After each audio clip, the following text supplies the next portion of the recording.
After a long time তোমাদের সাথে একটা ভিডিও শেয়ার করছি। আমরা দুজনে কেউই তোমাদের ভুলে যায়নি, বাট আই নো তোমরা আমাদেরকে একটু হলেও ভুলে গেছো, but no no no no, আমরা ভুলে যেতে তোমাদেরকে দেবো না। আজকে আমরা দুজনে একটু বেরিয়েছিলাম, এই সূর্যমুখী ফুলগুলোকে দেখো কি অসম্ভব লাগছে, তাই একটুখানি ক্যামেরা বন্দি করে নিলাম, লোভ সামলাতে পারলাম না। আর এই জায়গায় আমাদের কাজ ছিল, কাজটা মিটিয়ে চলে গেলাম রিলায়েন্সে একটি ক্যামেরা দেখার জন্য, কারণ অয়নের ইচ্ছা একটি ক্যামেরা বাই করবে, সেটা নিয়ে কথা বলতে গিয়েছিলাম। আর আমি সেই ফাঁকে একটুখানি ফুটেজ নিয়ে দেন ওখান থেকে লাঞ্চ করার জন্য চলে গিয়েছিলাম একটা এনি টাইম রেস্টুরেন্টে। এটা সেই অয়নের বক্তব্য হচ্ছে এটা নাকি বাবাদের আমলের একটি রেস্টুরেন্ট। লিটারেলি দেখো চেয়ার টেবিলগুলো কীরকম।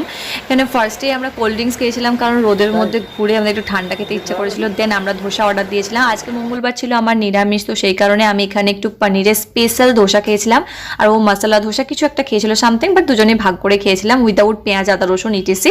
দেন ওখানে খাবার দাবার খেয়ে আমি চলে এসেছিলাম মেসেও চলে গিয়েছিল বাড়ি। তো আজকে অনেকদিন পর ভিডিও শেয়ার করে আমার খুব ভালো লাগলো। তোমাদের কেমন